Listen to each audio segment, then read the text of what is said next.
My next question is, what are men most afraid of? And why does it seem like they spend majority of their lives avoiding it? Love. That's all. Okay. Yeah, men, the only thing men are afraid of is love. And it is this fear that drives their entire life, that navigates every action that they take. So why Because is it? Why are they afraid of love?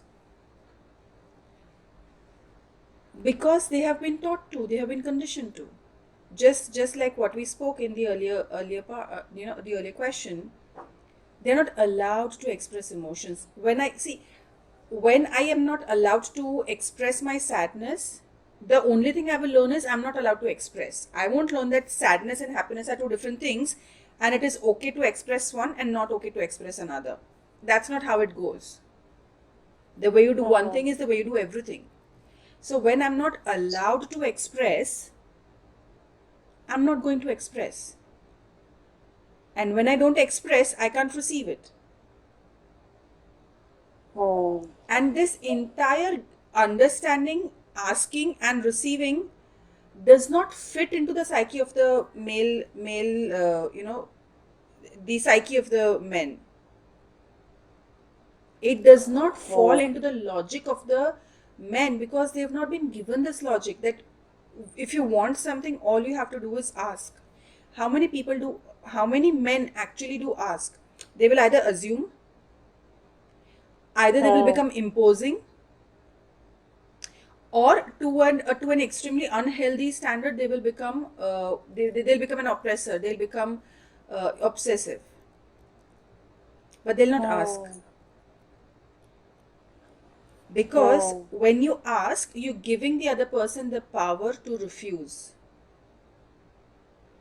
Hmm. And when the other person refuses, there's a whole turmoil of emotions that will come up, which again I don't know how to handle. I don't know why am I feeling it this way.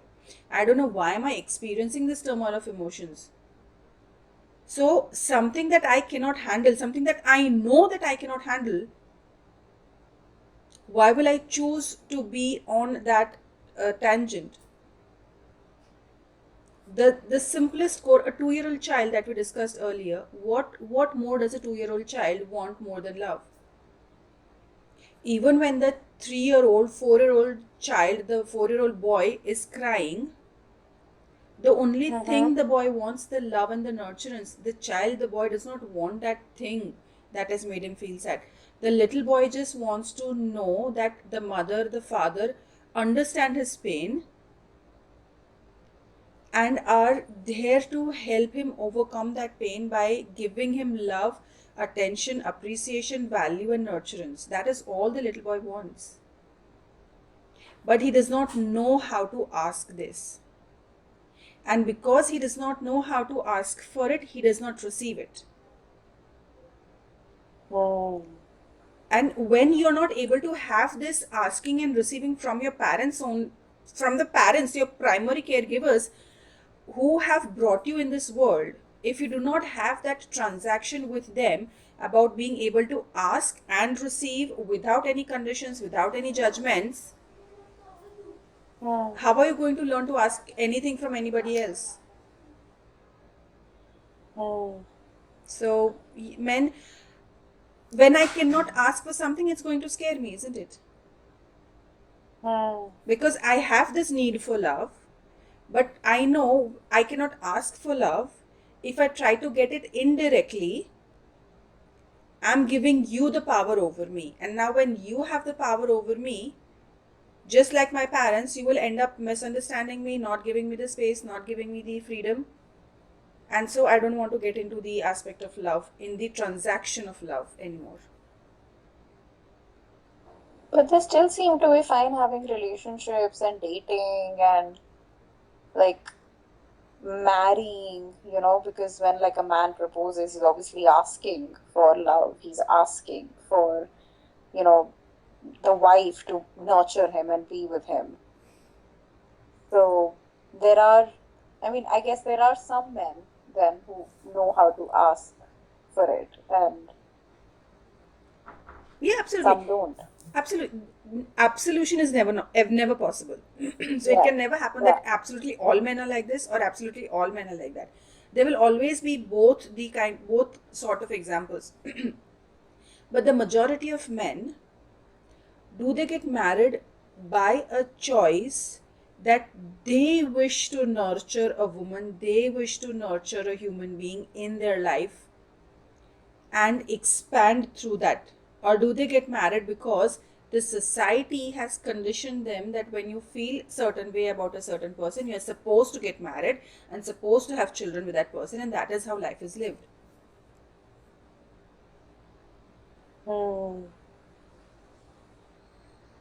Yeah, majority people will be like, I don't think this deeply.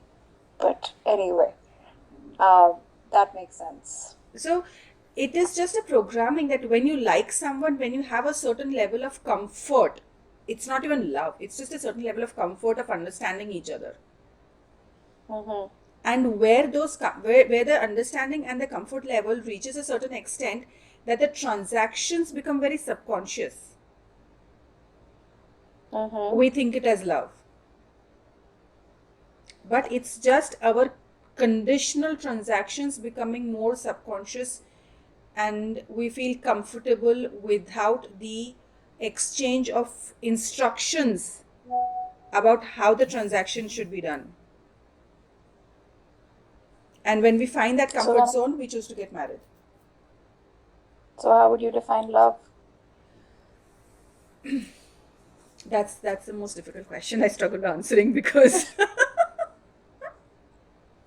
if love I no, was, yeah, I really like what you said, right? Like, if a man actually proposes to a woman to whom he wants to nurture, to whom he wants to, provide that space and grow with, that's very different than ease of transaction. absolutely. Oh, we have such a good So, understanding that she understands when I'm not sad, and she understands when I'm stressed, and she handles me so well. It's all transactional, isn't it? It's so the by that definition, love is when a person just wants to nurture the other person. Yeah. And again, nurturance is not what they want to do. Mm-hmm. They are just nurturance. I don't know how better to explain this, what better words to use for this, but simply Mm-hmm. put, I am nurturing my partner when I'm putting an effort to do that. When do I have to put an effort to do that? When I don't have it with me. Mm.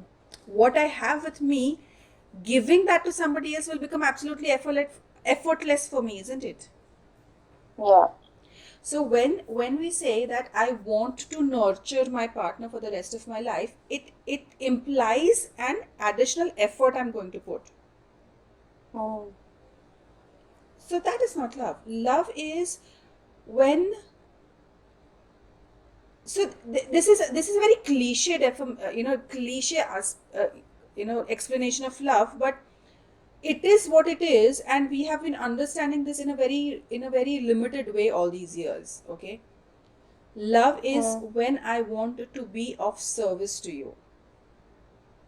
Mm. But by being of service to you does not mean that I hold you higher on a pedestal than me. Yeah. Love is I'm completely happy and you are completely happy when I treat you just the way I treat myself. Mm. The way I treat myself is exactly how I'm treating you, and both of us are going to be happy about that behavior and that interaction, that sort of a connection. I think that is what I can define love in the most simplest way as. Mm. Okay. And that's what they're most afraid of. Yeah, because they have been treating themselves so harshly, Yeah. and when I treat you with And that harshness, you're going to give it back to me, mm, and I don't want to get that harshness back.